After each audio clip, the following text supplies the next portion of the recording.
dificuldades você já está colocando até um aspecto pesado, mas assim, o desafio é aquilo que você pode vencer, que você pode enfrentar. E todos nós temos desafios. Os desafios são diários. Muitas vezes você acorda naquele dia, você olha para o tempo, você vê uma garoa, você fala que está com sono, você sabe que a agenda vai ser pesada, mas você tem que enfrentar esse desafio.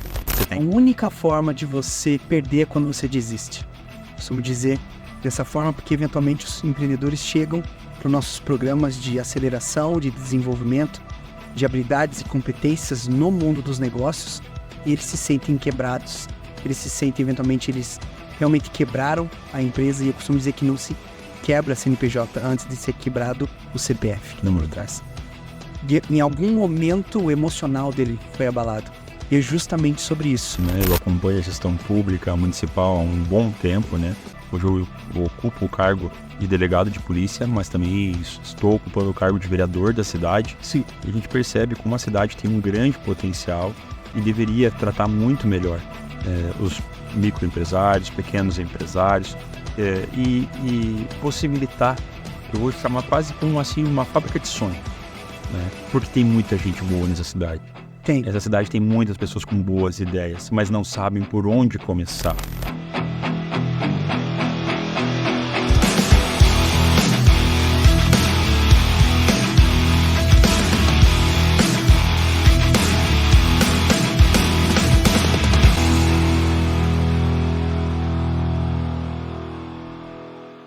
Sejam muito bem-vindos a mais um TechCast, o podcast mais disruptivo e exponencial para você, empreendedor que busca crescer, busca se desenvolver. E hoje, o nosso podcast está muito especial porque o nosso convidado é fora da curva. Ele está aqui porque ele tem o nosso selo da disrupção, é um cara fora da curva, fora do padrão e devido à decisão dele de contribuir mais, apesar dele já contribuir no trabalho dele oficial, ele está buscando contribuir ainda mais para você, empreendedor de São José dos Pinhais. E eu quero deixar ele falar muito mais, mas previamente, o nosso convidado de hoje, delegado Michel, um cara que contribui para a nossa segurança pública e também tem um cargo de vereador na cidade de São José dos Pinhais. Então seja muito bem-vindo ao nosso podcast. Opa, bacana. Obrigado pela oportunidade de estar aqui com vocês nessa noite fantástica. Tenho certeza aí pela audiência e pelas pessoas que com certeza vão ver esse podcast aqui, que a gente vai ter um papo fluido, um papo bacana sobre São José, sobre a minha história e também trocar essas ideias. Eu sou uma pessoa que gosto muito de falar, você vai ver aqui ao longo do programa. E o legal é trazer um pouco. As pessoas conhecem o delegado Michel, mas essa é uma oportunidade fantástica. Eu agradeço de verdade, de coração, a oportunidade de trazer um pouco do Michel ser humano, da história de vida, e tenho certeza que isso vai contribuir e vai te motivar várias pessoas. Eu costumo dizer, delegado, que por trás de uma empresa fora da curva tem um líder fora da curva. Por trás de uma política pública fora da curva, que flui, que faz acontecer, existem líderes fora da curva. Por trás de uma operação fora da curva, seja lá no seu trabalho, que é importante a gente entender ele, mas a gente vai iniciar, antes de falar de projeto, falar de trabalho, falar de profissional, a gente quer entender quem está por trás, quem lidera uma demanda, a pessoa que promove essa mudança, essa diferença, através de tomada de decisão. Então, eu quero iniciar aqui, quem é o Michel? É importante, e eu acho que é muito importante, inclusive, porque a gente vive num mundo que muitas pessoas elas têm uma imagem, uma reputação, ou às vezes aquilo que se diz ou se representa, mas é legal conhecer o a fundo, ou pelo menos a história que fez com que a pessoa chegasse até esse momento. Enquanto você estava falando, estava lembrando do meu pai, eu devia ter uns 6 anos, mais ou menos. Meu pai falava assim: busque ser o melhor naquilo que você faz, né? De pessoas medianas ou de pessoas normais, o mundo já está cheio e você não vai ter destaque. Então, busque ser o melhor naquilo que você faz. Então, essa é uma frase que veio na minha cabeça e eu fiz questão de começar falando isso. É claro, com muita humildade, com muito respeito, mais saber que o seu melhor precisa ser colocado, seja num projeto pessoal, num projeto profissional, né, num projeto de empresa, de equipe, e é bacana, é importante, dê o seu melhor. E eu me vejo muito nisso. Esses dias atrás um cara falou assim, eu posso ver o delegado Michel como uma busca pela excelência? Eu falei, pode ser, faz parte disso. Não para aparecer, mas porque eu me cobro muito e acho que você não pode se dar nada menos do que o melhor, né? De se entregar ao máximo para todo o projeto que você vai fazer. E aí eu vejo um jovem, né? Eu estou com 34 anos de idade, estou beirando 35, agora em julho completo 35 anos, mas me considero um jovem, né? A juventude está nas nossas ações, naquilo que a gente desempenha, na forma que a gente vive, que a gente pensa, né? E não é uma questão biológica por si só. E como um jovem, eu me considero ainda em construção, né? É muito legal você olhar para trás, ver tudo aquilo que você já fez, aquilo que você já passou e como o tempo tem passado, rápido, voando. A gente vive hoje uma era, uma tecnologia que eu vejo domingo, quando eu olho de novo, já é domingo de volta, né? Voa o tempo. Mas o Michel criancinha, o Michel que acreditou que podia fazer muita coisa, eu vejo uma pessoa realizada, uma pessoa super realizada naquilo que ele conquistou, que ele conseguiu até esse momento, né? Eu tenho as minhas origens aqui em São José, eu sempre gosto de começar falando isso, porque ninguém é por si só. Você veio de algum lugar, né? Você é a construção de algum processo. E a minha origem familiar aqui da área rural, e eu sempre tenho um carinho, uma afinidade, tenho certeza que tem alguns empresários, empreendedores que são da área rural, que vão acompanhar, e que se eles se sintam motivados, que a minha família é da área rural de São José, toda vez que eu vou lá eu sinto uma boa energia, uma boa vibração. E aí meu bisavô daqui de São José, mas o meu avô foi para Curitiba, eu nasci em Curitiba, mas o destino ele vai te puxando, vai te colocando, né, em alguns momentos de decisão e as coisas acontecem, né? E eu volto para São José depois de um certo tempo e é muito bom você estar aqui, é muito bacana você estar em São José, né? Só que olhar para trás é olhar para uma família simples, uma família que não é tradicional, que não tem sobrenome, mas que sempre foi muito trabalhador. O meu bisavô morreu muito cedo, né? O meu avô também, e o meu pai é uma pessoa que foi o líder da casa, sempre foi. Meu pai foi o filho, foi o pai, foi o irmão, foi o gestor, e meu pai acho que passou muito isso para mim. Meu pai e minha mãe são pessoas extremamente simples, meu pai é caminhoneiro, minha mãe é dona de casa, né? Ó, uma figurinha aí junto. Ela veio.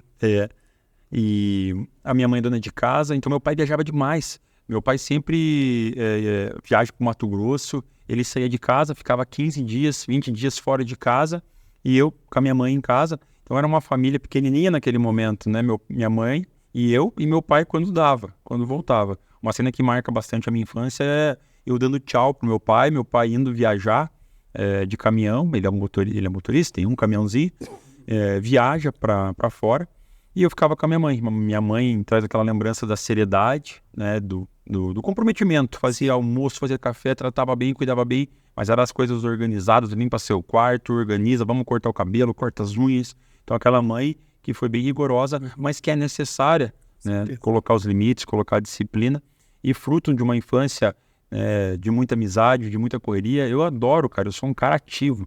Eu brincava muito, cara, quando era criança, andava de bicicleta, subia, corria, esconde-esconde, futebol. Então eu sempre fui muito ativo, mas com essa construção familiar, ser filho único, de uma família simples, humilde, de um pai caminhoneiro, de uma mãe dona de casa, já surgia no meu pai ali, me motivando a ser o melhor, ser o melhor dentro de mim, mas ser o melhor também naquilo que eu desempenhava.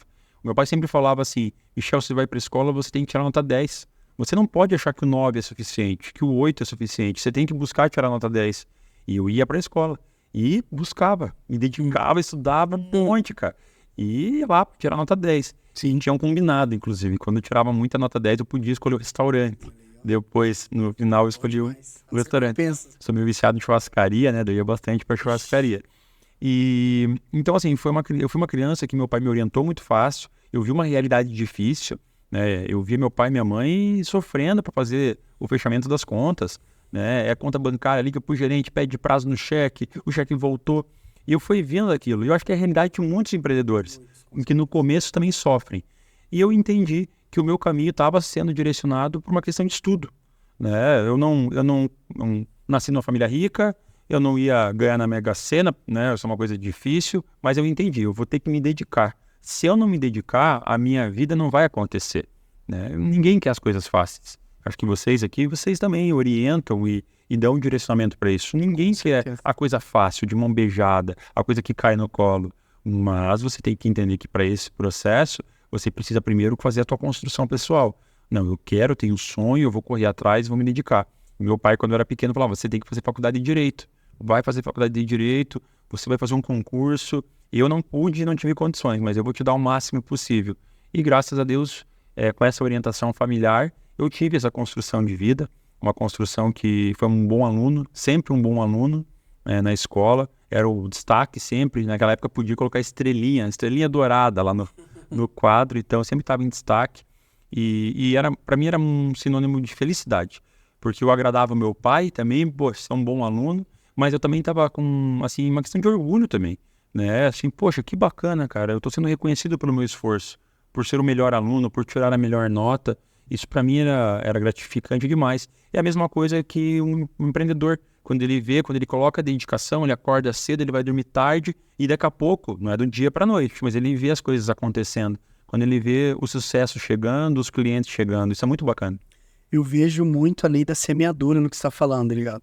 Que é uma lei muito simples de se entender, muito, eventualmente, pouco praticada por quem tem, eventualmente, uma ansiedade de resultado imediato. E, eventualmente, as pessoas, e não só eventualmente, mas o que a gente tem de diagnóstico em aspirantes a empreendedores, em gente jovem querendo empreender com vontade, é a gente olhar de maneira a médio e longo prazo, para construir algo sólido.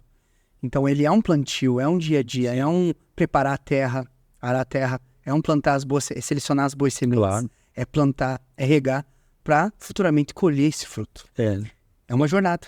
E sobre algumas óticas, inclusive, né? De você plantar, claro, isso faz parte do próprio trabalho, da sua dedicação, de você acordar cedo, ir para o trabalho, se dedicar ao máximo, se esforçar ao máximo, correr atrás, mas também de plantar coisas boas, de você ter boas ações. Eu sempre acreditei muito que você planta boas ações, você tem bons resultados. As suas ações precisam ser formadas na positividade. Aquelas pessoas que muitas vezes querem trapacear, querem fazer coisa errada. Eu me lembro que eu não gostava, nunca colei na escola. Não usava cola, eu estudava. Porque eu posso colar, por exemplo, e tirar uma nota boa. Mas eu não vou estar tranquilo comigo. Você entendeu? Assim, vou estar bem comigo mesmo. Então era muito mais gratificante, é muito mais você estudar, se dedicar e ter o resultado, do que você ir lá e colar, por exemplo. É a mesma coisa uma empresa. Você tem que fazer o certo. Não vou ferrar a vida do meu concorrente, ou eu não vou tentar pular uma etapa. Toda vez que isso vai acontecer, acaba dando errado. Com certeza. Delegado, já perceberam o quanto está sendo direcionado uma história de vida para mostrar para você que uma decisão hoje pode traçar um destino e um plantio de boas sementes hoje, de uma terra correta, a colheita é inevitável. Sim. Delegado, uma coisa fundamental para a gente aqui é entender quem foram as referências de liderança da tua vida. Por quê?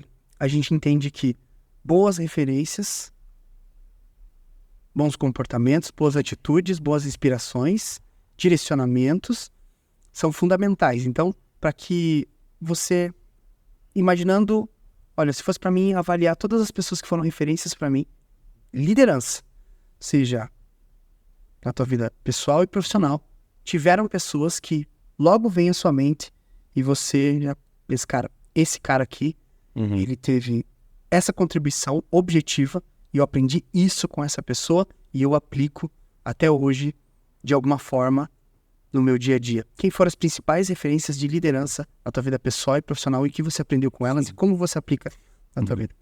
Eu nunca gostei muito de ter uma caixinha muito quadrada, sabe? Eu sempre gostei de pegar coisas boas e visões e especialmente virtudes. É legal demais você olhar uma pessoa de sucesso e olhar características nela que são positivas, né? E trazer para a sua realidade. Não que aquela pessoa seja perfeita, né? Porque cada um tem a sua história, cada um tem o seu caminho. Né? E então você tem que olhar posturas, ações e transformar aquilo na sua postura, na sua personalidade.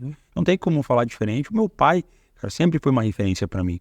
Porque mesmo sendo uma pessoa simples, humilde, ele era o cara que sempre trazia o sustento para dentro de casa, que sempre agia com responsabilidade e que me orientava. Poxa, filho, você não vai ter uma vida difícil como eu tenho. Né? Você tem que estudar, você tem que se dedicar. Me cobrava, mas ao mesmo tempo me dava a possibilidade. Ele era o meu maior entusiasta. Não, você tem que seguir nesse caminho, você vai alcançar.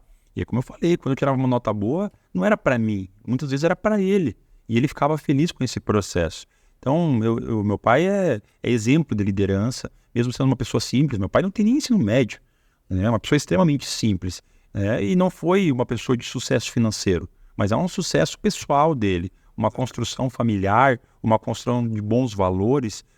A minha educação foi forjada pelo meu pai e pela minha mãe, né? Que são referências dentro de casa. Eu não tive irmão, né? Então a minha vida sempre foi um pouco mais solitária, mas tive bons amigos nesse processo.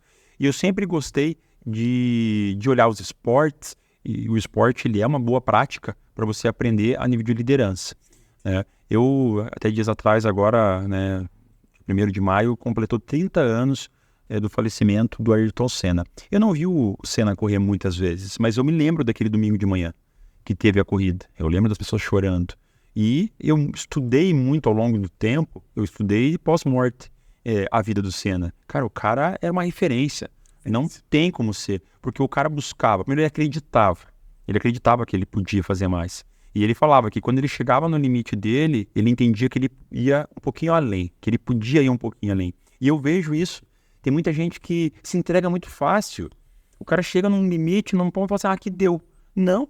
O extraordinário, o sucesso está além disso. Está em você fazer aquilo que as outras pessoas não querem fazer. Então eu coloco o Senna como uma grande referência, mesmo após morte. Eu gostava muito de Fórmula 1 e o Michael Schumacher, para mim, porque eu peguei aquela época, cara, ele ganhava todas as corridas. Eu tinha uma simpatia gigantesca, porque ele era muito bom no que ele fazia. Às vezes você olhava, ele tinha um problema mecânico, lá, o box não era perfeito, ele caía para trás e ele ia metódico, focado, disciplinado, ia para frente. Então é uma outra referência positiva. Aí vamos falar do Bernardinho no vôlei. Cara, uma grande referência, adoro. Ele tem um livro fantástico, até fica a sugestão para que as pessoas leiam esse livro aqui, que é Transformando Suor em Ouro. Ele conta um pouco da caminhada dele. Cara, é fantástico. E uma situação difícil, que na grande maioria das vezes, as ações são para a própria pessoa. Né? O Senna era ele por ele, o Schumacher era ele por ele, mas o Bernardinho era de uma equipe. Ele não entrava em quadra, formalmente. Ele não sacava, ele não bloqueava. Então ele tinha que motivar e extrair o máximo dos outros. É fantástico, acho muito legal. E agora, recentemente, comecei a me envolver e estudar um pouco e ler sobre o Arnold Schwarzenegger. Cara, que história fantástica.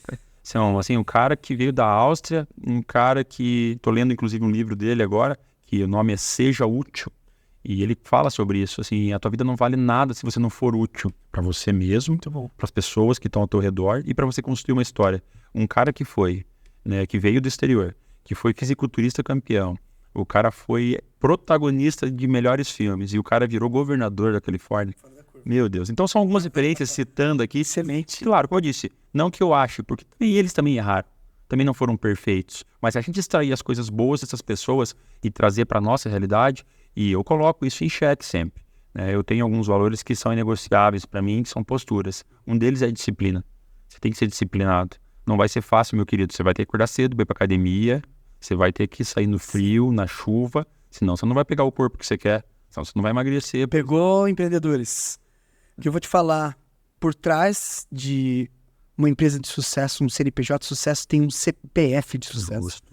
E eu costumo dizer, delegado, algo muito fundamental, que é o que talvez mais choque no começo do nosso processo, quando a gente vai mentorar um empreendedor, que nenhum sucesso no CNPJ, nos negócios, na empresa, justifica o fracasso na família. E é justamente um ponto família que eu quero trazer aqui. Primeiro ponto, liderança, que eu acredito que no momento que você tem boas referências, você consegue extrair boas atitudes e, como você falou, como uma peneira. Obviamente que você vai buscar extrair o melhor, como dessa literatura do Arnold Schwarzenegger. Ele é uma referência para mim também, porque ele é polímata, ele é multidisciplinar em relação à referência em várias áreas.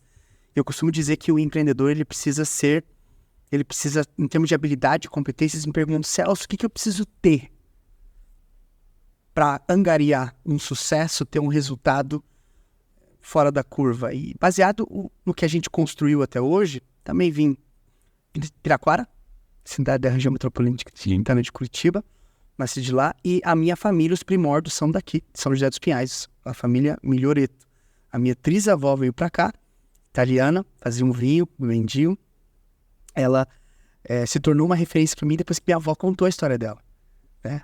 Ela enfrentou muitos desafios para conseguir se relacionar com o meu trisavô, que levou ela para Piraquara. Então, a minha família nasceu de lá, mas os nossos primórdios estão aqui, a história. E quando se trata de história, você tem referências e você olha para muita coisa do que você falou da tua história, é a família. Família. O que representa família para você? Tá ligado? Família é o porto seguro. Não existe nada mais sagrado e um tesouro maior. Nada vale a pena se não for em prol da sua família, de uma construção familiar ou que a sua família esteja envolvida.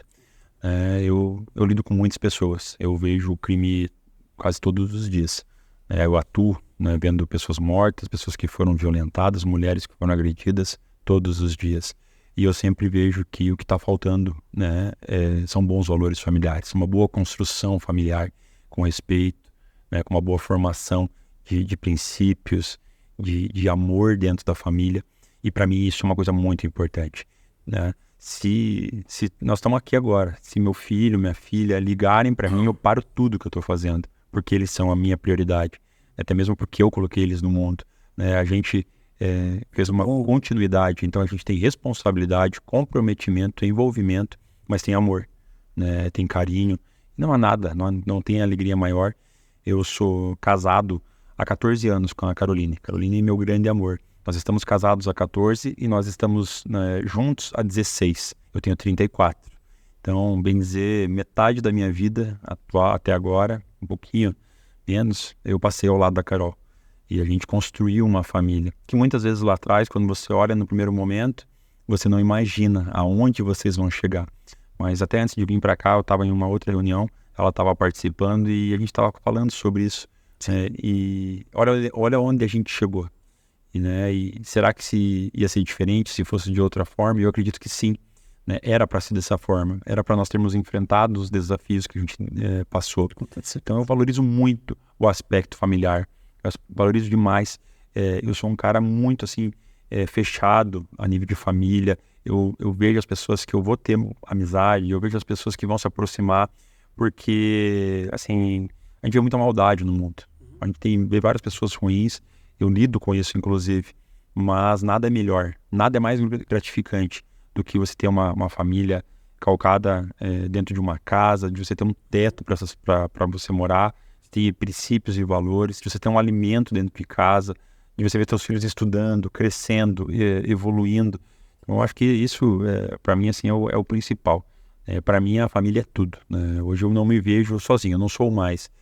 Existe o delegado Michel, mas até o delegado Michel é parte, é construção, é formado por essas pequenas células familiares. Muito forte, para mim família é base, ponto final. É base, é sustentação, como você falou, porto seguro. Muito forte isso. Eu tive a oportunidade de aprender isso muito bem com o meu avô, o saudoso Celso da Silva Pinto. Eu tive a oportunidade de fazer um podcast com ele antes dele descansar, né, dessa vida. E se não fosse o Eric, eu queria ter a melhor estrutura. A gente só tinha os microfones na época. A gente não tinha toda essa estrutura, nem de perto tinha essa estrutura. Eu morava no bairro Alto. E aí eu falei assim, e eu vi a importância de documentar a forma de pensar de alguém. Eu me alimento de conseguir estimular alguém a falar sobre o seu modelo mental, sobre a sua história. Eu amo fazer isso, eu amo extrair isso, eu amo documentar.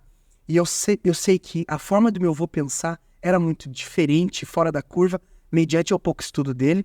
E quando você fala do seu pai, eu lembro muito do meu avô. Eu tenho poucas recordações do meu pai, porque eu perdi ele com 11 anos de idade. Em virtude de uma fatalidade de uma sensibilidade emocional. Meu pai, ele tentou suicídio por 3 vezes, na quarta ele obteve êxito. Então, eu sou o mais velho de 3 irmãos. Então, o meu avô foi a figura de liderança que assumiu um papel que não era obrigação dele. Mas ele assumiu e ele deixava bem claro, meu tempo aqui é curto, então aprendo o mais rápido possível o que precisa aprender. Ele deixava claro isso. E a gente não entendia, até que ele se foi. E realmente, foi curto tempo. Então, eu costumo dizer para o empreendedor que as referências de liderança, eventualmente, que ele está buscando fora, talvez ele precisa olhar para dentro. E, eventualmente, se você não tem boas referências dentro, realmente você vai ter que buscar fora, de alguma forma.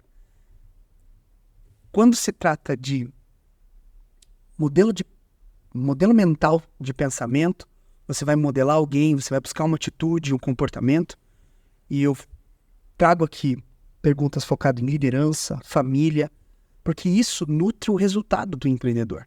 É como ele vai liderar a corporação dele, seja ele uma empresa de 2 funcionários ou uma empresa de 1.000 funcionários. É a forma que ele lidera a si mesmo, através da disciplina, e a forma que ele lidera outras pessoas, estimulando e extraindo o melhor das pessoas. Agora a gente vai para um próximo bloco, que são de perguntas mais disruptivas, perguntas profundas, que é baseado em dificuldades. Quando a gente fala de jornada, a gente não tem só sucesso. Confere, delegado? A gente tem dificuldades. Muitas. Quando se trata de você empreitar em um concurso público, que nem o seu caso, quando você busca empreitar numa empresa, você vai fazer uma realocação profissional, ou eventualmente você tem uma profissão e você não está se sentindo pertencente àquele movimento, você quer mudar, você sente essa necessidade de mudar, enfim. As dificuldades. Quais foram as 3 maiores dificuldades do Michel, pensando na jornada de início profissional até hoje, olhando você como uma referência de que empreendeu na tua própria vida e hoje atua e tem uma posição de um cargo que se destaca, sim. Quais foram as 3 maiores dificuldades e como que você, naquele momento, buscou solucionar? É bem interessante isso, e até falando sobre aspectos de disrupção, eu costumo falar assim, que a gente tem que sempre tratar a dificuldade excluindo esse termo e até falando sobre desafios. Né? É muito bom você saber que existem desafios. Dificuldades você já está colocando até um aspecto pesado, mas assim, o desafio é aquilo que você pode vencer, que você pode enfrentar. E todos nós temos desafios. Os desafios são diários. Muitas vezes você acorda naquele dia, você olha para o tempo, você vê uma garoa, você fala que está com sono, você sabe que a agenda vai ser pesada, mas você tem que enfrentar esse desafio, você tem que passar. E uma máxima que eu falo que se tem uma coisa certa nesse mundo é que o tempo vai passar, com você querendo ou não querendo. O tempo, ele não te espera. Então você tem que saber a sua hora também. Eu nunca fiz um levantamento específico de todos os desafios que a gente já passou, mas vamos levantar algumas coisas aqui. Eu, primeiro, assim, não venho de uma família tradicional, de uma família herdeira, de uma família que tem posses. Então, foi um desafio fazer essa disrupção, até porque a minha família inteira mexe com caminhão. A minha família inteira trabalha de uma maneira mais simples. Eu fui o primeiro da minha família que fez faculdade. E ninguém acreditava nesse processo. Disruptivo da família. Furou a bolha. Furei a bolha. Muito forte. E foi necessário, por quê? Porque eu não estava esperando ninguém fazer isso por mim. Eu sabia que era a minha caminhada. Lá e fez. Lá e fiz. E, então, assim, esse foi um desafio de romper um processo tradicional que muitas vezes as pessoas aceitam. Eu vou aceitar, é o meu máximo. Eu sempre falo que, assim, existem muitas pessoas que vivem de segunda a sexta para curtir o final de semana e daí reclamam no domingo de volta. E aí a semana começa de segunda a sexta. Isso não é vida. Você não pode pensar nisso. Você não pode passar a tua vida inteira dessa forma. Você não concorda? Com certeza. Assim, você chegar no domingo e falar assim, amanhã é segunda. Aí você vai trabalhar de segunda a sexta. E sexta, legal, vamos fazer um churrasquinho, vamos fazer uma festa. No domingo é tristeza de volta. Que vida você vai planejar? Cadê a evolução? Cadê os desafios que você tem que criar? E eu sempre fui assim, Celso. E eu falei, eu vou me formar, cara. Vou me formar. Não foi fácil, né? Meu pai teve que me ajudar. Eu não passei na federal na primeira vez. E eu tinha 17 anos e eu tinha uma escolha. Ou eu vou estudar direito e meu pai vai me ajudar financeiramente a pagar a faculdade, ou eu vou tentar de novo. Cara, eu não ia perder um ano da minha vida. Eu queria fazer concurso. Para fazer concurso, eu tinha que estar formado em Direito. Eu queria fazer uma boa faculdade. Meu pai tinha condições de, pelo menos naquele momento, estar suportando isso. Bola para frente. Não vou perder um ano novamente. E fiz. Com 17 anos, eu entrei para a faculdade. Beleza, foi bom pra caramba, cara. A faculdade é fundamental, assim, para mim foi fundamental. Tem empreendedores que eles se reinventam, né? E têm sucesso, às vezes sem estudo ou sem uma formação. Para mim foi muito importante e era um requisito do concurso, né? Ter a formação. O teu objetivo em específico é a base. Foi muito legal. E no meio da faculdade, um pouquinho no meio pro fim, quando eu comecei a namorar a Carol, a gente começou um namoro, passou um tempo, a Carol ficou grávida. Cara, mudou o contexto. Aí tem várias pessoas, tenho certeza que várias pessoas que estão aqui assistindo, acompanhando, muitas vezes eles têm boas ideias, têm boas vontades, mas surgem outros fatores e elas entregam o jogo. Cara, a Carol me falou assim, tô grávida. Eu tinha 19 para 20 anos e eu tava na faculdade ali, da metade já pro final. O sonho do meu pai era eu me ver formado e eu ser delegado de polícia. Eu pensei, meu Deus, né, vai desmoronar tudo isso. Qualquer pessoa poderia pensar isso nesse momento. Eu falei, vou chegar pro meu pai vai falar assim, meu Deus, que loucura que você fez. E quantas pessoas não passam por isso? Por uma gravidez, por um término, por uma morte, por um detalhe, às vezes, que acaba impactando no projeto. Mas ali eu me reinventei. Eu falei, não, desculpa o termo, mas assim, a água bateu na bunda. Sabe aquela história? A água bateu na minha bunda. Né? Eu senti, poxa, agora eu vou ser pai. Eu vou casar. E eu fui muito assim, responsável nesse aspecto. A gente se amava, eu e a Carol. E a gente ia ter um filho. Eu falei, não, vamos morar junto. Então a gente foi morar junto. Eu tinha 20 anos, ela tinha 17 anos na época. Nós fomos morar de favor na casa do avô dela com um bebê pequeno. Cara, um bebezinho. Você entendeu? E eu era estagiário naquela época. Eu não estava formado, não tinha emprego. E ali eu me reinventei. Aquele é um grande marco da minha vida. Existe um Michel antes e um Michel depois daquilo. Dali eu falei, não, agora eu tenho que correr atrás. E aí eu fui. Eu olhei lá, eu falei, qual concurso aqui que tem aberto para nível médico? Nível médio. Eu não precisava estar formado. O nível médio bastaria. Aí eu olhei ali, tá. Conselho Regional de Medicina, assistente administrativo. Eu falei, vou fazer. Vou fazer e vou passar. Cara, eu estudei alguns dias lá, fui lá e passei no concurso. Nesse meio de tempo, eu fiz a prova da OAB. Eu estava no último ano da faculdade. Fiz a prova da OAB. Passei na OAB. Mas eu não queria ser advogado. Não tocava, não era o meu projeto. Falei, não, deixa isso aqui no cantinho, uma garantia. E fiquei lá, fazendo um ano de trabalho lá no Conselho Regional de Medicina. Mexia com corregedoria médica, já estava na área. E eu precisei me reinventar. E aí, lá, cara, mais um ano de trabalho num lugar que eu não estava feliz. E novamente eu precisei me reinventar. Olhei um novo concurso. Guarda Municipal de São José dos Pinhais. Não era o que eu queria, mas era já uma nova etapa. E eu vim para cá. Então eu fui me reinventando ao longo do processo. Graças a Deus, as coisas aconteceram até com vários desafios. Por isso que eu não elenco 3 desafios, eu elenco momentos de vida que nós tivemos um pouco mais de dificuldade. Mas aí está o segredo do sucesso. Eu, assim, nada me tira da cabeça que é no momento de dificuldade que você se reinventa. Quando as coisas estão muito fáceis, você cai no comodismo. Você fica na normalidade, tá tudo bem, tá gostoso, tá legalzinho, a água tá quentinha. Agora, no momento de dificuldade, aí que surge o verdadeiro líder, o verdadeiro empreendedor, o cara que vai ter sucesso e vai se consolidar. E eu me reinventei, né? Eu saí de um pai, de um estudante de direito, que se tornou pai, que casou, e ali depois de 4 anos eu era o delegado de polícia mais novo do estado do Paraná, né, formado, concursado, com um apartamento comprado, você entendeu? Eu saí de morar de favor para um apartamento comprado, saí de um estagiário para um delegado de polícia. Cara, esses 4 anos foram grandes mudanças na minha vida, grandes desafios, e o gostoso é que a gente venceu todos eles. Senhoras e senhores, perceberam quantas preciosidades tiramos de ensinamento, principalmente na jornada de alguém que constrói. A única forma de você perder é quando você desiste. Costumo dizer dessa forma porque eventualmente os empreendedores chegam para os nossos programas de aceleração, de desenvolvimento, de habilidades e competências no mundo dos negócios e eles se sentem quebrados.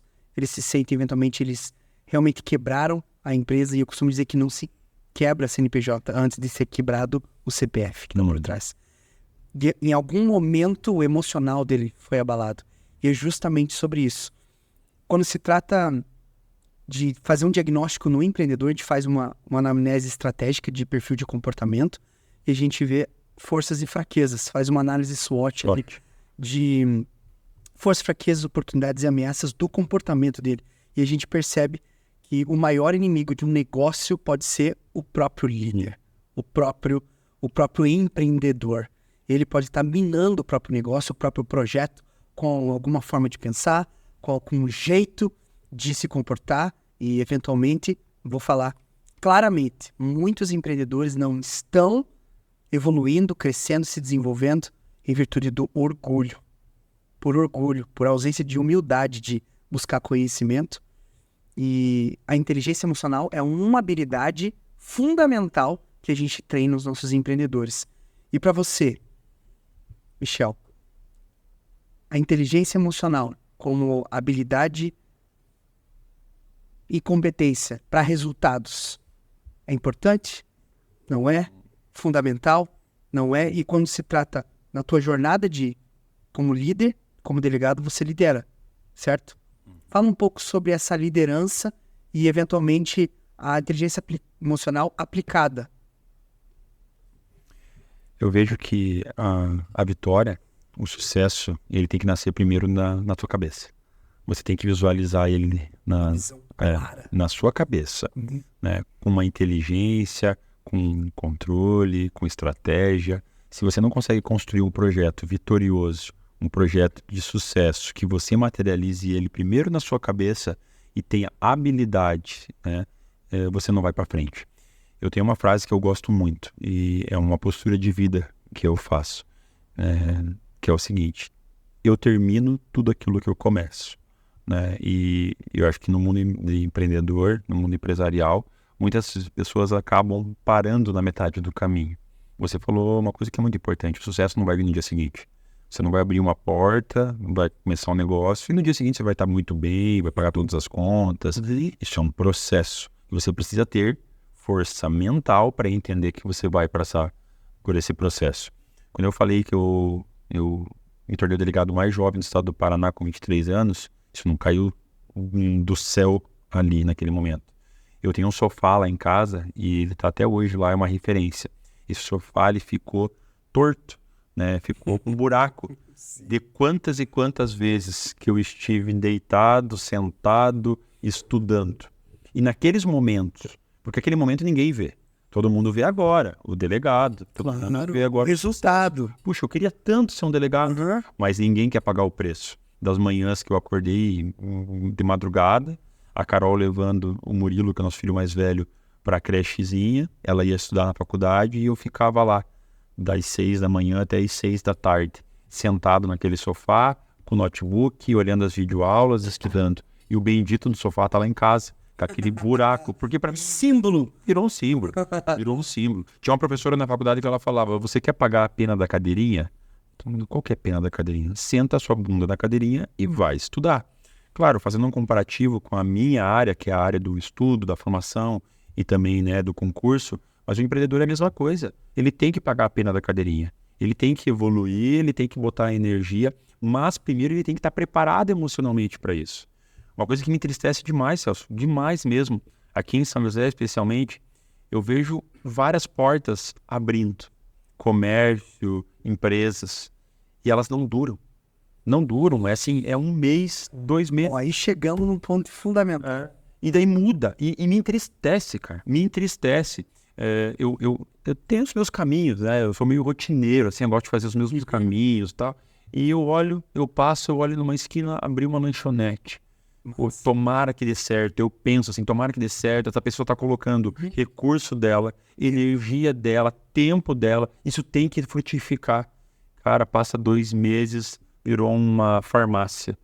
Aí daqui a pouco a farmácia virou um bar. Cara, é assim, me assusta e me entristece. Eu me coloco no lugar daquele comerciante, daquele empreendedor e falo assim: o que faltou? Faltou perseverança?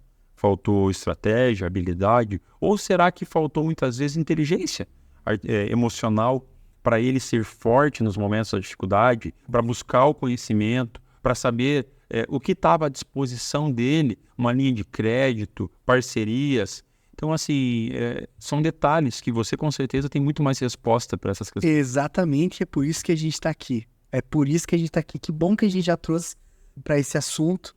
E eu costumo dizer que a educação transforma, o treinamento forja essa transformação. Eu costumo dizer que quem treina, reina. Tem que treinar para reinar. Se você quer construir qualquer tipo de resultado fora da curva exponencial, que rompe barreiras, que seja notado, notável, disruptivo, você tem que treinar. Tem que treinar o quê? O que foi proposto. E um empreendedor, diferente de um médico, tem uma escola de medicina que vai formá-lo, diferente do advogado, que vai ter uma escola que vai formar advogado, pergunto, onde que o empreendedor estuda?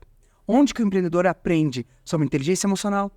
Onde que o empreendedor aprende sobre liderança, sobre gestão financeira, sobre gestão, fluxo de caixa, coisa básica, feijão com arroz, para poder dar certo? Essa é a grande pergunta. Educação corporativa, quem acessa são grandes corporações. Eu mesmo, meus grandes clientes são de médio a grande porte, mas a gente não está aqui para falar com o cara de grande porte, porque ele já está atuante, sendo contratado. Os nossos programas ou programas de outros institutos, outros movimentos de educação corporativa.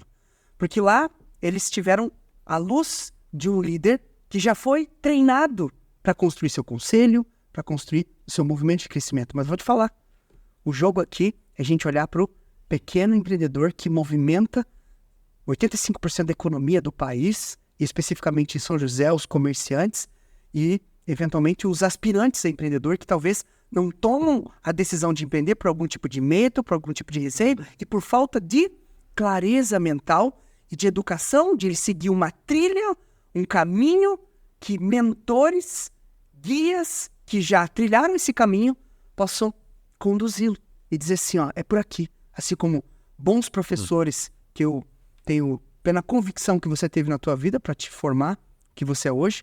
Obviamente, numa matemática de soma, onde você entregou o teu melhor, o teu professor entregou o melhor dele e formou hoje aquilo que você tem de resultado, certo? Quem que treina o empreendedor? Onde que ele busca educação?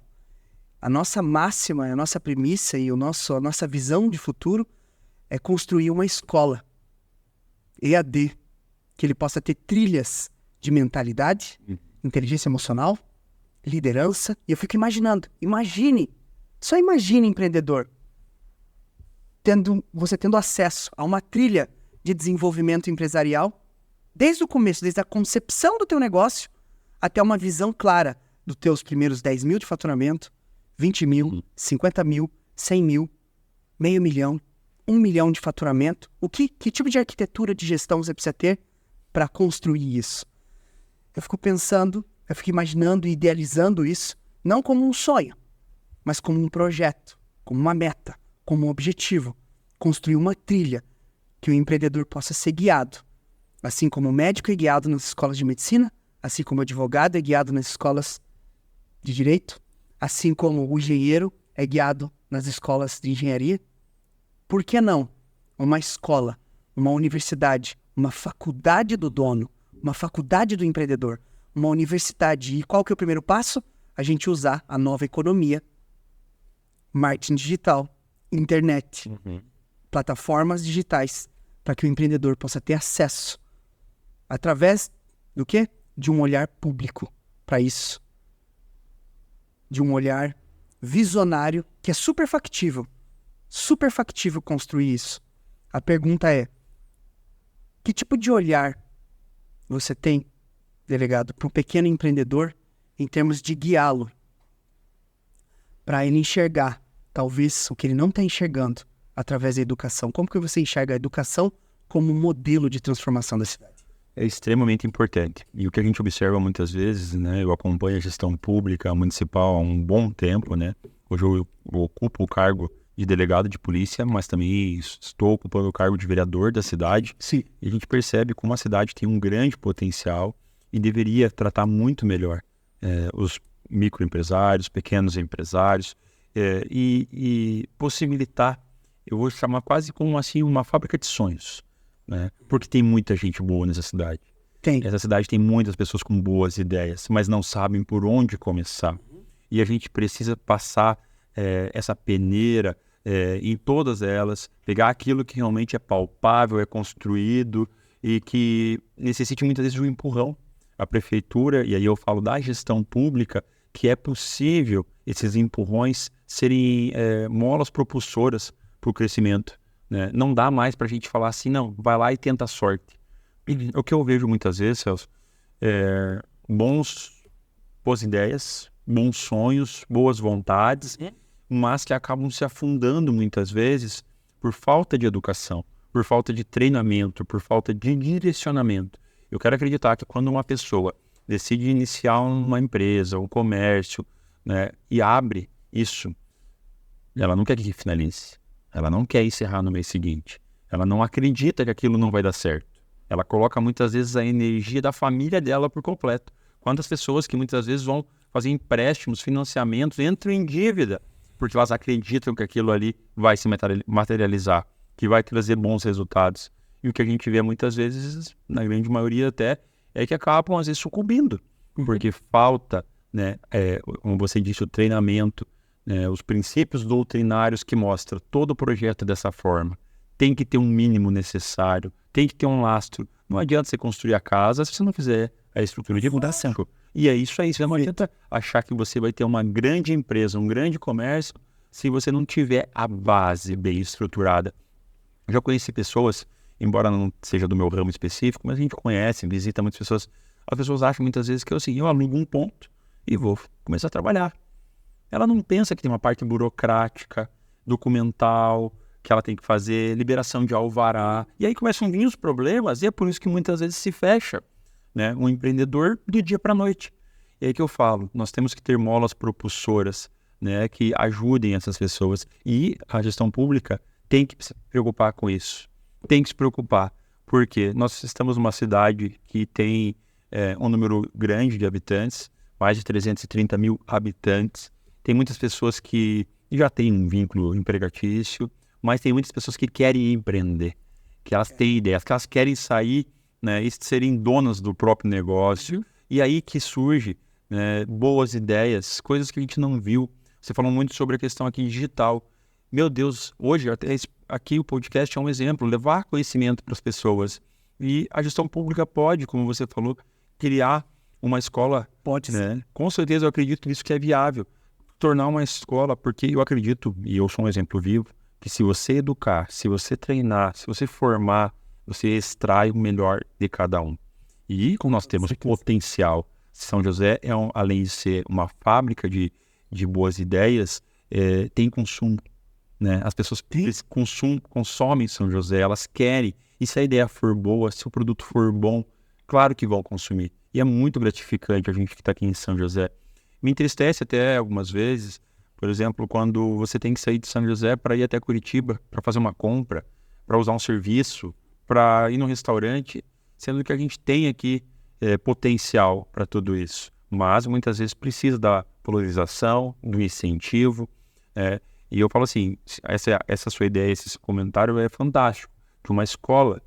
Mas, além disso, se não complicar a vida, já é uma grande coisa. Se não tributar, se a gestão pública não criar muitos empecilhos que também dificulte, por isso que tem muita gente que trabalha muitas vezes à margem, né, do processo, porque também não dá para ser uma gestão pública de dificuldade. Tem que ser uma mola propulsora e tem que ser uma mão amiga, né, de incentivo, de valorização. Acredito que essa parceria é boa para todo mundo ganha. Com toda certeza. Quando você injeta educação, treinamento, visão, direcionamento para o empreendedor, ele vai crescer, a forma de pensar, o seu modelo mental expande, a consciência expande, ele vai ter a coragem de pegar o recurso e aplicar numa estratégia, vai contratar mais, vai gerar mais oportunidades, essas oportunidades vão ser multiplicadas para as famílias dessas pessoas, certo? E vai ser devolvido à economia da cidade. Então, ele é um fomento, ele é um círculo virtuoso de crescimento. Eu acredito que não atrapalhar é um primeiro passo, certo? Só que a gente não pode ficar nesse primeiro passo. O nosso podcast se chama DEX, são 2 palavras extremamente inovadoras que têm um significado, disrupção exponencial. E o que significa isso? Muitos empreendedores e empresários chegam, Celso, eu quero exponencializar o meu negócio, é uma palavra nova. Eu quero crescer meu negócio, eu quero escalar a minha empresa, eu quero vender no digital, eu quero fazer acontecer. E aí eu, fazendo uma anamnese muito rápida, eu falo assim, não tem como exponencializar negócio sem uma disrupção mental. E o que é essa disrupção mental? É fragmentar o velho para instalar o novo. A forma, uma nova forma de pensar, uma nova forma de fazer, uma nova forma de construir a estratégia para executar. Principalmente se tratando da nova economia, da economia da construção de posicionamento digital, através de várias habilidades e competências, que eu vou te falar, com uma escola, com pelo menos 5 trilhas de formação, eu vou te falar, eu emprego gente em 15 dias. Eu tenho demanda de empregabilidade de pessoas que podem fazer um faturamento de R$ 2.500 fácil, com 15 dias de formação. Eu posso formar alguém para fazer um faturamento de salário 4, 5, 6 mil reais com uma habilidade técnica, como copyright, como editor de vídeo, como gestor de tráfego. São profissões inovadoras que as pessoas não sabem. Que eventualmente, fazendo uma análise de perfil, eu indico uma trilha. Agora pensa só, eu faço uma análise de perfil totalmente digital, com um algoritmo, a pessoa faz um cadastro, morador de São José dos Pinhais, eu entendo o perfil dele e indico as profissões para ele. Ele faz uma trilha, se forma, entende? No primeiro nível, em 15 dias começa a trabalhar, eu tenho um banco de dados e direciono já para as empresas. Para as empresas que precisam construir marketing digital, que precisa desenvolver isso. Eu fico pensando em um projeto onde a educação realmente se torna um pilar de transformação da cidade. Sim. Eu fico imaginando a educação que treina, que forja habilidades e competências, que obviamente não é de um dia para o outro. Mas eu sou esperançoso em construir, em contribuir, não só o que a gente já faz para as médias e grandes empresas, mas eu olho realmente para o pequeno empreendedor. O cara que acabou de abrir as portas, está ali 1 ano, 2, 3, batendo cabeça com dificuldade. A pergunta é, o que nós, como protagonistas de transformação, líderes que buscam guiar, não guiar porque eu sei alguma coisa, guiar porque realmente é um legado para se deixar. Porque é muito mais, eu vou te falar, delegado, eu gostaria de saber também qual foi a tua inclinação e a da tua tomada de decisão de contribuir ainda mais como vereador e também como um próximo nível que São José dos Pinhais pode galgar através dessa tua decisão. Então, qual foi o momento, o marco de inclinação de delegado para político? É interessante falar, né, que eu sempre procurei fazer transformações. Você falou bons termos e boas concepções daquilo que a gente objetiva. E a sua vida é uma empresa, a sua casa é uma empresa que você tem que saber conduzir e lidar. E eu sempre falei assim, olha, eu como delegado de polícia, sou um concursado, sou um servidor público, mas eu tenho que fazer a diferença, né, na delegacia, na sociedade que eu estou inserido, né? Então, quando eu cheguei aqui em São José dos Pinhais, delegado novo, eu olhei policiais antigos, de tudo quanto é tipo, até para conquistar o respeito não foi fácil, mesmo eu sendo delegado. Porque não é pela própria autoridade por si só ou pela hierarquia, mas é pela confiança, por mostrar habilidade e mostrar competência.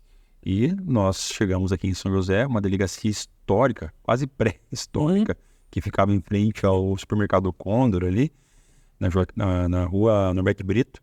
E eu falei, não é possível, nós temos que melhorar isso aqui. Eu atendi aqui, é um serviço público, tem que ser bem prestado.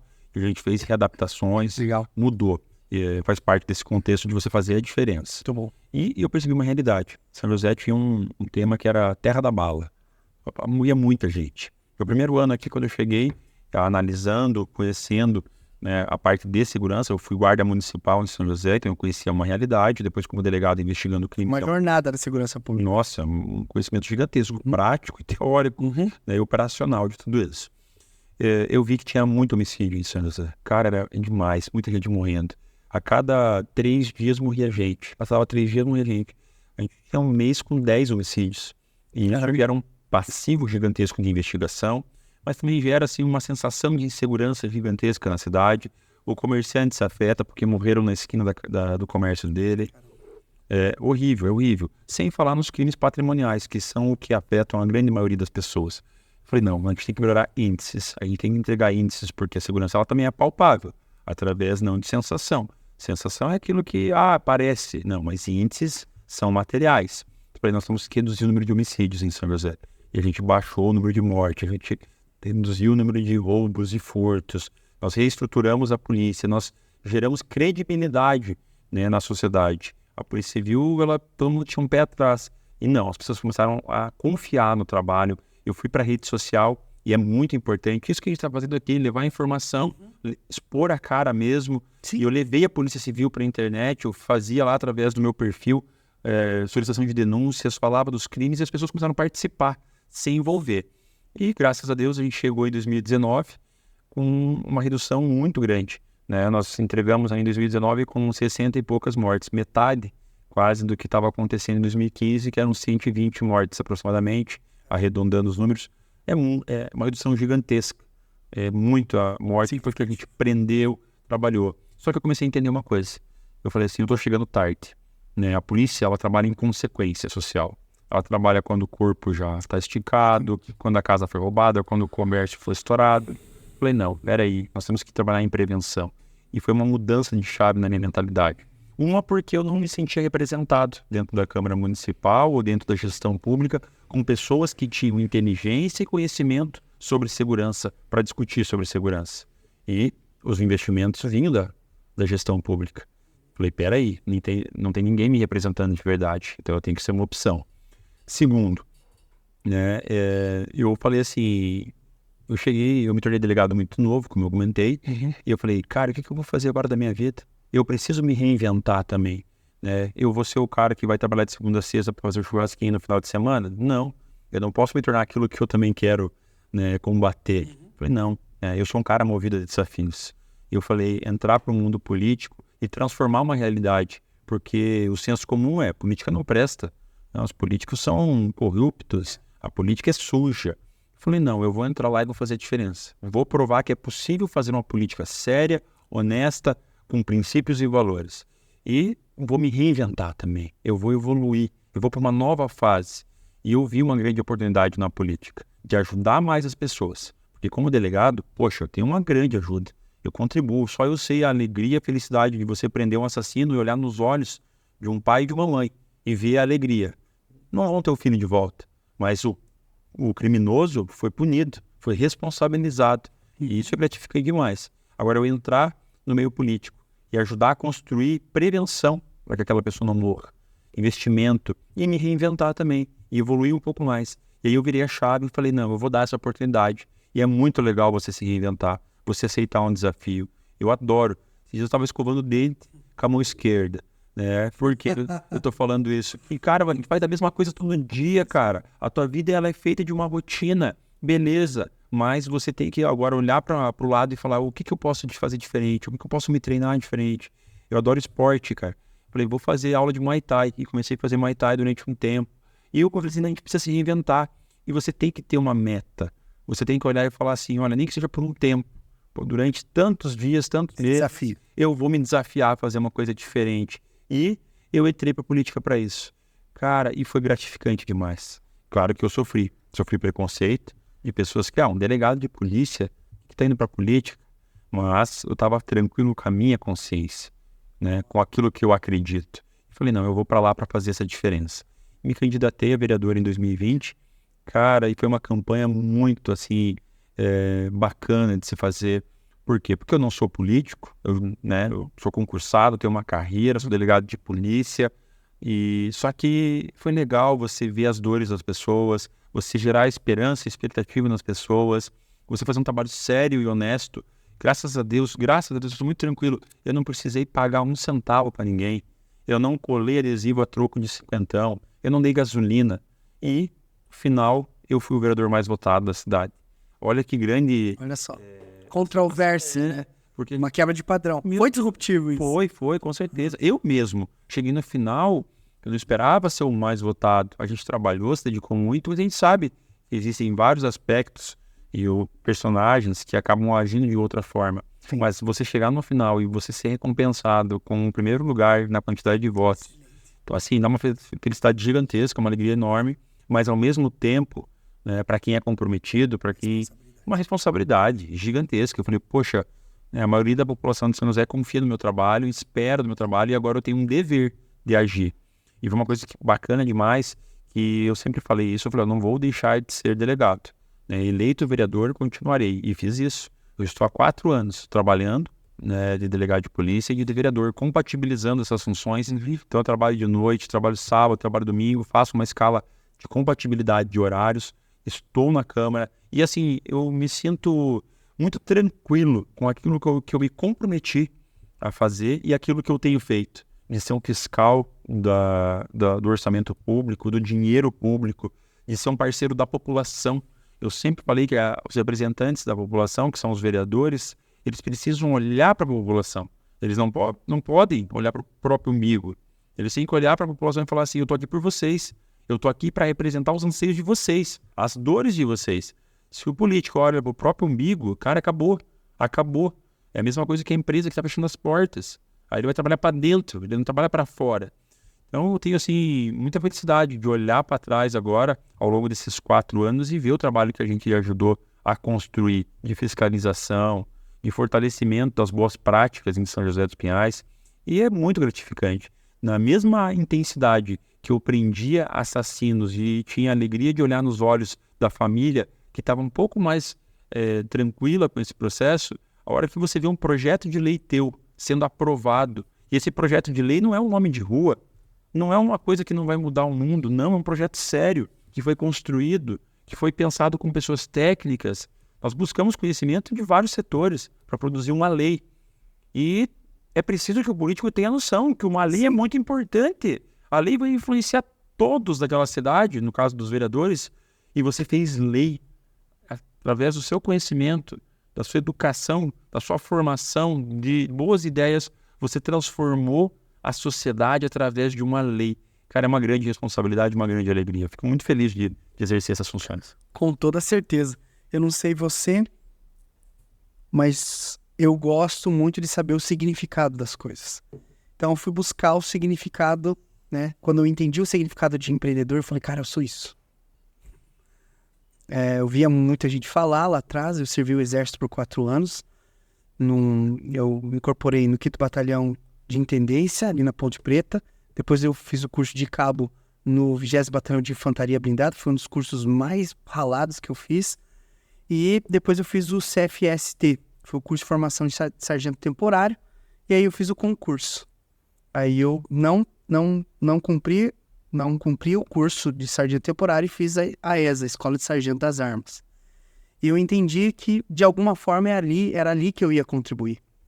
Só que eu não cheguei a me frustrar, mas quando eu entendi como funcionava o ecossistema ali dentro, eu entendi que eu poderia contribuir muito mais de outra forma. Eu entendi que, de alguma forma, eu ia conseguir empreender ali. E eu entendi que a minha empreitada nas Forças Armadas era entender a camaradagem, o senso de grupo, como liderar uma tropa, sobre estratégia, liderança. Então foi uma escola para mim esses 4 anos de Forças Armadas. E hoje, quando eu fui buscar o significado das coisas, isso eu aprendi com um major. O major, ele trouxe o significado de uma palavra, que é a palavra polímata. Eu não sabia o significado que tinha polímata. Ele falou assim, um bom militar é um militar polímata. Eu falei assim, cara, o que é isso? Polímata. E ele deu esse treinamento pra gente de madrugada, 3h30 da manhã. Só que eu nunca esqueci. E o nosso capitão era um capitão de infantaria. Então ele colocou a gente no treinamento ralado. Então, de madrugada, enquanto o capitão falava assim, senhores, a dor é passageira, mas a glória é eterna. E a gente ralando lá e nunca fez tanto sentido na ralação uma frase como essa. Só que na instrução do major, o major já era um cara muito mais intelectual, muito mais estrategista, e ele falou assim, se você quer ter sucesso, você precisa ser um polímata. E ele falava essa palavra, mas não dizia o significado. E aquilo ficou na cabeça, até que ele fez um pedido. Amanhã, na instrução de amanhã, eu quero o significado de polímata. E, claro, a gente não tinha zero, não tinha acesso a nada. Então, até que a gente teve um momento onde a gente teve descanso no treinamento e a gente conseguiu o significado, pelo menos a nossa unidade ali. Polímata o primeiro polímata foi Leonardo da Vinci, que ele conseguiu angariar sucesso em várias áreas. Então ninguém sabe, todo mundo conhece talvez Da Vinci pela Mona Lisa, certo? Mas o Da Vinci fez o primeiro protótipo de carro de combate para o exército. Ele também era um pensador, ele também escreveu muita coisa fora da curva e também era inventor. Era uma pessoa que tinha habilidades e competências em várias áreas, só que ele se destacou em uma. E o que fez esse cara se destacar foi essa visão sistêmica, holística das coisas, uma visão macro das suas habilidades e competências. Talvez ele não obteve o destaque em todas, mas foi um destaque bom em todas as coisas, mas foi excepcional em uma coisa, que destacou-se. Então, quando a gente trouxe esse significado, a gente voltou e deu esse retorno para ele, ele falou assim, você, militar, precisa conseguir olhar a tua missão sobre várias óticas. Entende? Missão dada, missão cumprida sob a perspectiva da estratégia. Entendeu? Quando você executa algo, quando você faz, tem a visão que a tua habilidade, a tua competência está empregada para uma causa maior. Então, você buscar outras formas de enxergar a mesma coisa vai fazer com que você se destaque. Essa, para mim, foi uma forma que me desbloqueou demais. A partir daquilo, comecei a estudar muita coisa diferente do que eu estava estudando na época. E hoje, eu quero abrir um quadro aqui, delegado, para a gente chegar, para a gente ir conduzindo para o finalmente, que é um quadro Perguntas Disruptivas, Respostas Exponenciais. Vai ser um bate-bola onde você também vai ter oportunidade de você perguntar. Tá ligado? Eu vou te fazer perguntas objetivas e você vai me dar a resposta que vier primeira na tua mente. Não se preocupe em contextualizar a tua resposta, mas você dá uma resposta que vem na tua mente. Sim. E você pode falar tranquilamente. Ok? Então vamos lá. Perguntas disruptivas, respostas exponenciais. Vamos lá. Bate e rebate. No momento que você terminar a tua resposta, você pode perguntar também sobre a temática, sobre curiosidade, ou, eventualmente, sobre aquilo que a gente está buscando representar aqui. Delegado, quando eu falo a palavra segurança, política e delegado Michel, o que vem na tua mente? Competência. Competência. É preciso ter competência para fazer essas coisas, né? Para querer construir, fazer a diferença, ter coragem, né? A competência está extremamente ligada à coragem, a você sair da zona de conforto, buscar conhecimento, porque discursista tem um monte. Discursista tem muito, mas competências são poucos os que tem. Muito bom. Pode fazer uma pergunta. E você, está satisfeito com os andamentos da nossa cidade? Se eu tivesse satisfeito, eu não teria tomado essa decisão de se envolver em algo que eu já tinha colocado para fora, tanto que foi um choque para todas as pessoas, quando eu comentei que o meu envolvimento ia furar a bolha do envolvimento para o comprometimento. Então, não há satisfação. E eu costumo dizer que eu sou grato sempre por tudo que eu tenho, por tudo que eu sei, por tudo que a gente construiu, mas conformado nunca. Grato sempre, conformado nunca. Não vejo que a conformação é um mecanismo que faz sentido para mim. Então, quando eu olho para a cidade, eu vejo o quanto é possível ser comprometido e entregar o melhor quando se trata de uma necessidade. E a pergunta é, qual é a maior dor da cidade? Qual é a maior dor da cidade quando se trata naquilo que eu posso contribuir? Então, quando eu decidi estar em São José dos Pinhais, foi por uma inclinação devido a minha noiva, a mulher da minha vida, ela trabalha aqui, então esse foi o motivo. Então, quando eu comecei a estudar São José dos Pinhais, as oportunidades que tem aqui de negócio, de crescimento, e vi as forças e fraquezas de São José, só para você ter noção, eu tenho uma análise SWOT de São José dos Pinhais, né, que eu organizei, que eu construí, e eu vou te falar. Existe mais força do que fraqueza. Só que, na minha análise, as forças são subaproveitadas e as fraquezas são destacadas. Então, não estou satisfeito.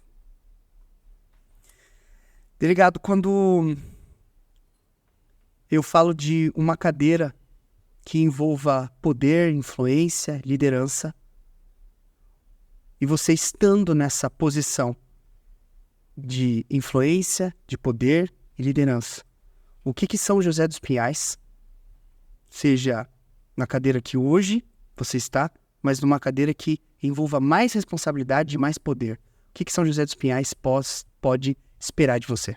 Comprometimento. Eu sou um cara extremamente focado naquilo que eu faço. A minha história de vida fala, né, por mim. Para mim é uma questão assim de honra. Eu era um menino sonhador, filho de um caminhoneiro e de uma dona de casa. E hoje eu sou pré-candidato a prefeito de uma das cidades mais importantes do país, né? Que concordo com você. Tem muitas, mas muitas qualidades positivas, mas que muitas vezes não são exploradas da maneira... são subaproveitadas. Então, comprometimento em fazer a diferença. Se eu não acreditasse que era possível, nem começar. Se eu não conseguisse acreditar de verdade que nós vamos fazer a diferença, eu nem estava aqui. Então, nós sabemos que é preciso muito comprometimento, né? E você falou, né, que a dor é passageira e a glória é eterna. O meu bisavô ajudou a construir a igreja lá da área rural. Meu pai sempre falou isso. Eu passava na frente da igreja, ele olhava, filho, teu bisavô ajudou a construir essa igreja. E eu estou ajudando a construir São José dos Pinhais agora.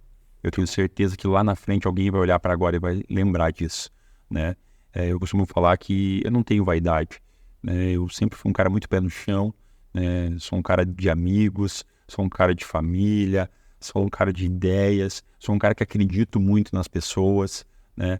Mas algum dia lá na frente vão olhar para cá, para esse momento, e vão lembrar que teve um tal de Michel, que foi guarda municipal, que foi delegado de polícia, que foi vereador da cidade e que, se for vontade de Deus e se for o nosso caminho, pode ser, né, um político de mais sucesso, de mais comprometimento, de mais responsabilidade dentro dessa cidade fantástica que vem sendo construída.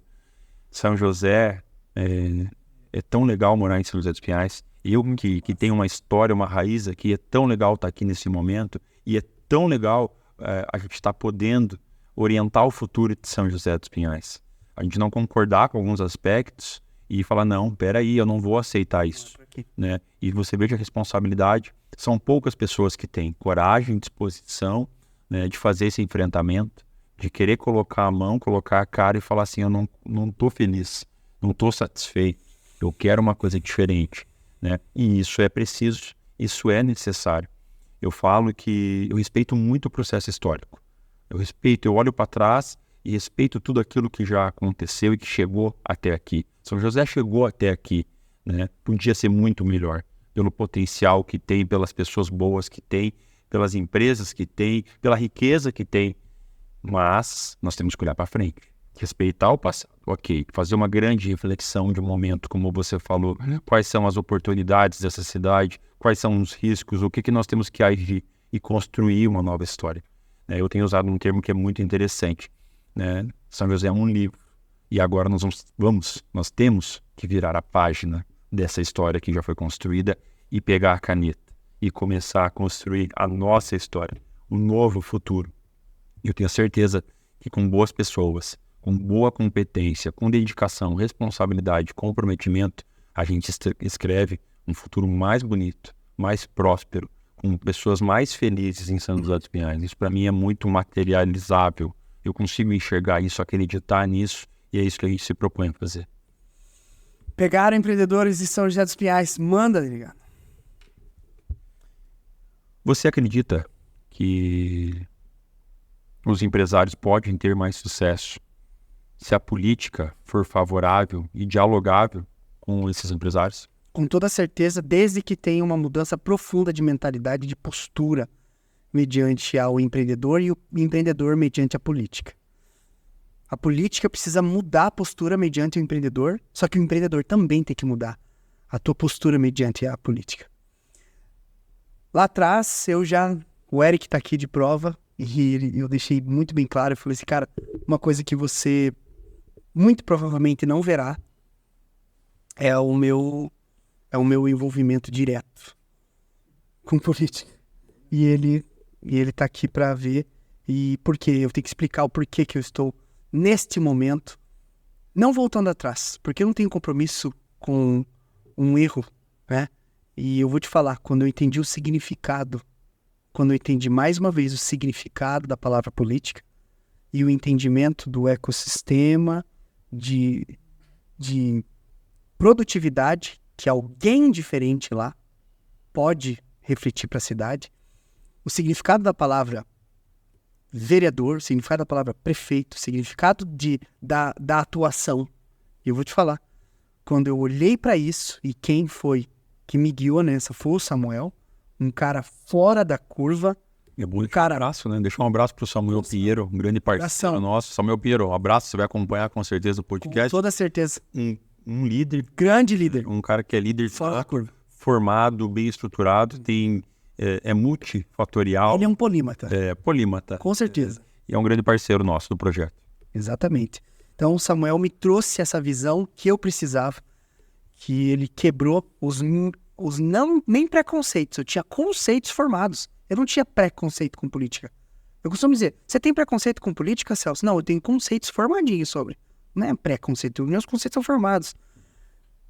E tudo aquilo que eu estudei sobre a política, agora eu estou vivendo dentro dela, já, e só entrando nesta perspectiva inicial, já estou percebendo que muita coisa do que eu achava era, mas não era exatamente como eu achava, era simplesmente uma crença de inconsciente coletivo. E eu vou te falar, uma premissa de Martin Luther King, e ele traz sobre a energia de fala dele é mais ou menos assim: minha verdadeira preocupação não é com o barulho dos maus, mas o silêncio dos bons. Enquanto bons empreendedores não assumirem os seus papéis realmente de construir mudança, de construir um envolvimento / comprometimento e entender como funciona o processo e ter esse comprometimento ativo, uma mudança efetiva não acontecerá. Então, eu parei de ser um crítico externo e passei a ser um soldado ativo, interno, comprometido. Então, não vou me calar mediante as minhas próprias perspectivas como empresário, e agora eu me vejo como um empreendedor iniciando uma nova jornada de liderança, de influência, mas não confio em mim mesmo, mas confio em estimular novas lideranças para te realmente imprimir um novo legado na cidade de São José dos Pinhais. Delegado, como que você enxerga o empreendedorismo, empreendedores envolvidos na política? É positivo? Não é? Eles têm habilidades e competências que podem ser aplicadas para obter resultado? Como que você vê? Eu vejo que essa cidade ela é construída e ela chegou no potencial que ela está, na pujança que ela está, graças aos nossos empreendedores, nossos empresários, as pessoas que ajudaram a construir São José. A política ela faz parte de um processo, quem sabe de uma organização, mas quem constrói São José todos os dias, né, são os nossos comerciantes, empresários, microempresários, empreendedores que estão dispostos, né, a colocar a cara, a sair do sofá e a transformar. Se nós temos aqui grandes empresas, eu cito aqui uma Renault, um Boticário, né, Nutrimental, graças a Deus são sediados aqui. Nós temos também pequenos comércios que são tradicionais, que são importantes e que formaram famílias em São José. E todos eles contribuem com seus impostos, né, para a gestão pública municipal. A prefeitura ela é uma empresa. Muitas pessoas não entendem isso. Não entendo. E para mim isso é, assim, é muito fácil de olhar e ver que a gestão de uma prefeitura ela tem que ser empresarial.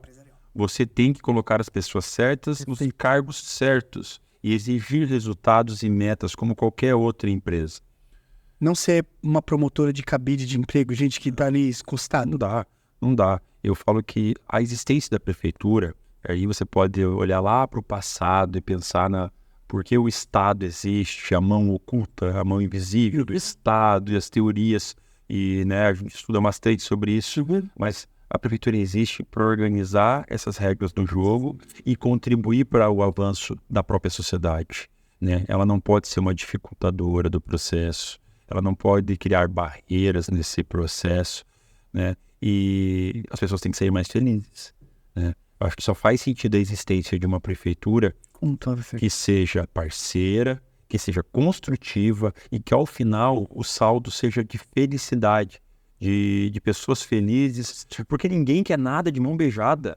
Celso, ninguém está pedindo esmola para a prefeitura, ninguém quer benefício próprio, as pessoas querem trabalhar, só que elas querem ter um treinamento, estímulo, uma educação, estímulo para que as coisas aconteçam, incentivos de prosperidade. Porque a jornada já vai bater, por força, em qualquer circunstância. Se a gente tiver o ramo empresarial, o ramo dos empreendedores, já tem por si só a concorrência. Já. Entre eles mesmos. Aí se tiver mais um tijolo que seja uma barreira dificultadora, meu Deus do céu.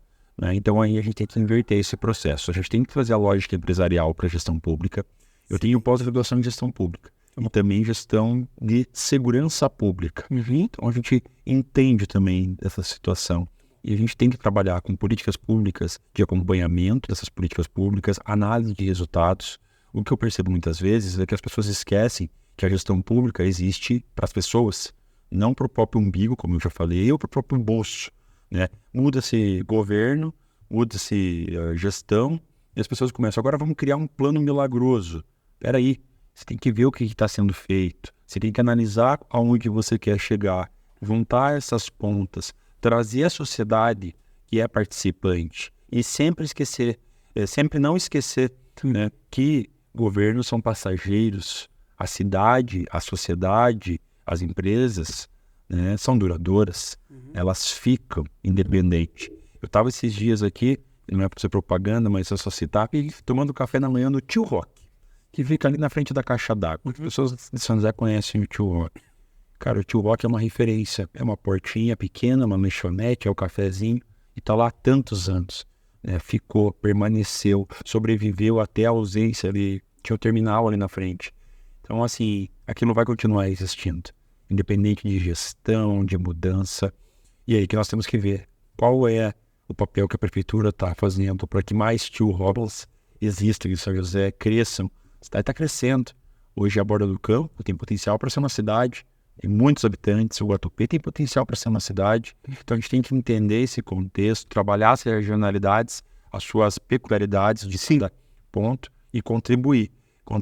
Eu acredito que uma cidade evoluída, uma cidade que caminha para o futuro, está de mão dada com o empreendedorismo, com os comerciantes, com os empresários, dialogando, construindo em parceria.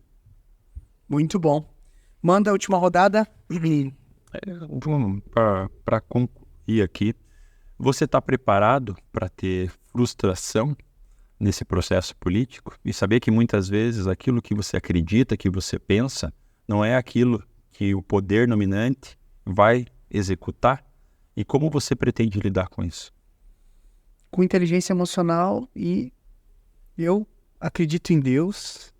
E Deus, ele com toda a certeza está guiando esse movimento, porque se não fosse ele, eu jamais estaria aqui onde eu cheguei, baseado em todas as dificuldades que eu passei na minha vida.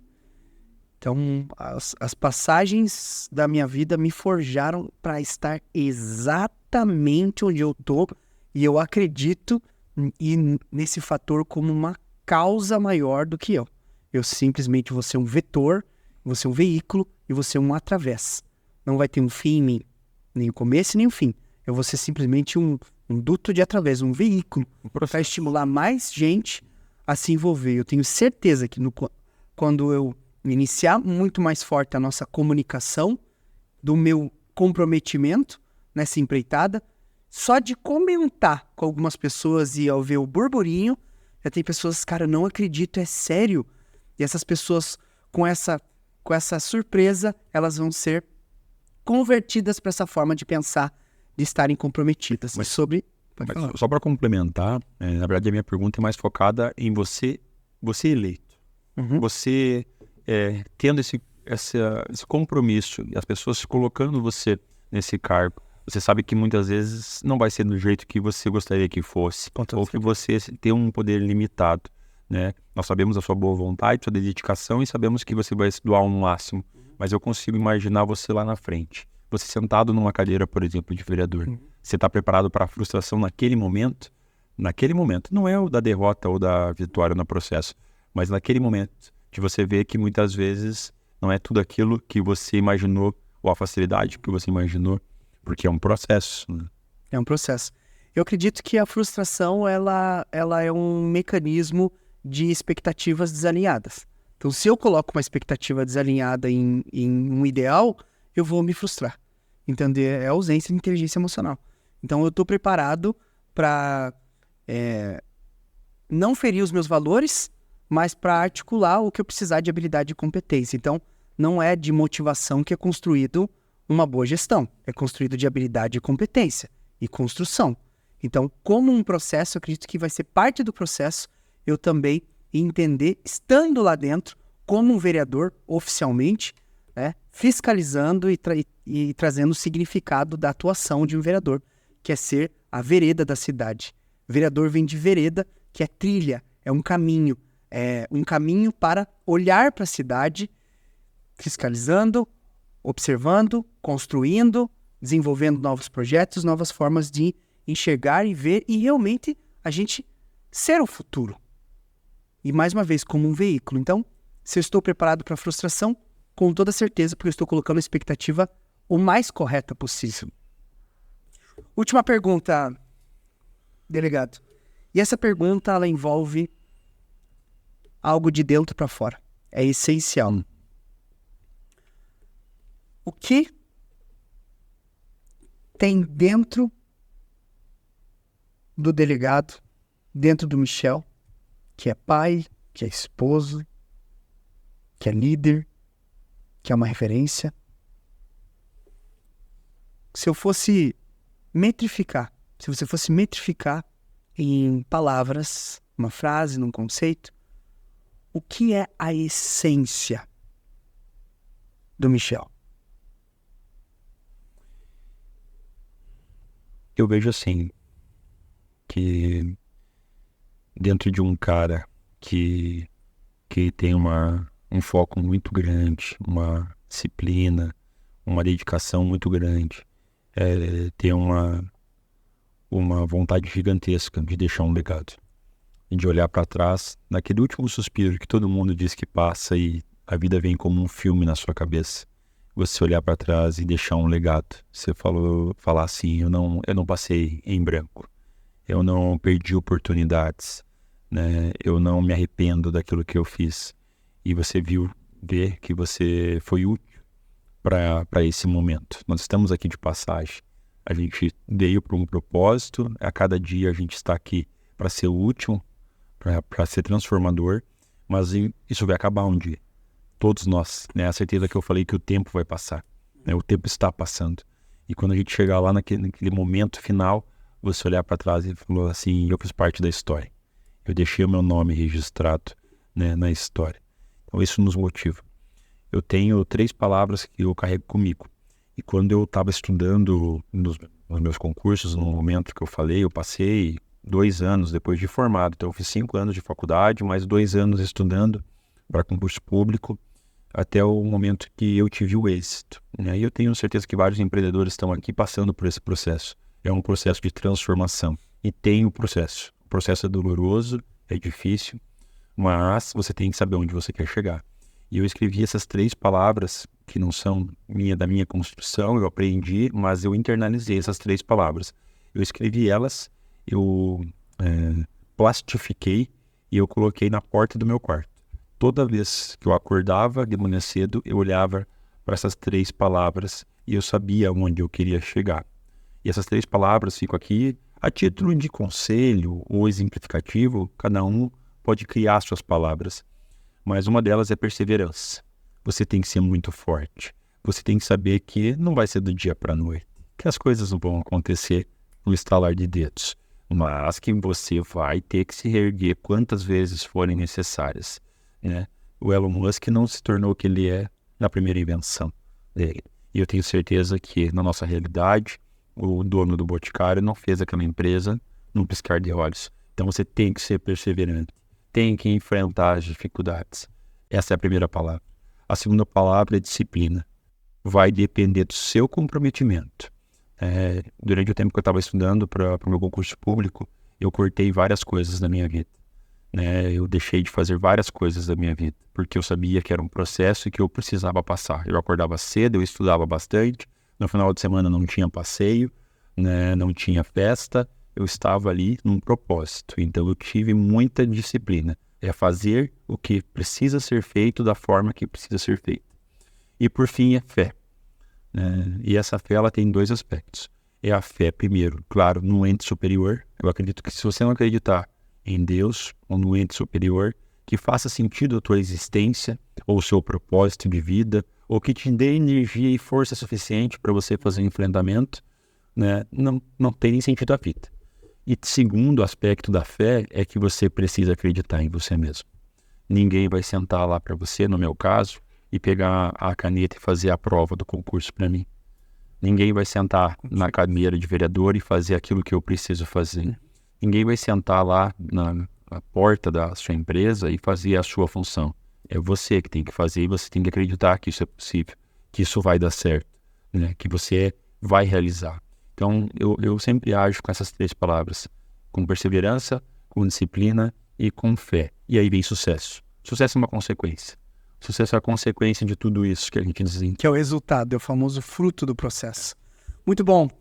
Delegado Michel trouxe vários insights, trouxe a história dele, uma jornada incrível de alguém que galgou e empreendeu na própria vida e decidiu furar bolhas desde a jornada dele lá na família, ser o primeiro a ter uma faculdade, um curso superior, fez um concurso público, é delegado, foi o delegado mais jovem, correto? Isso. E o vereador mais votado de São José dos Pinhais. São resultados disruptivos.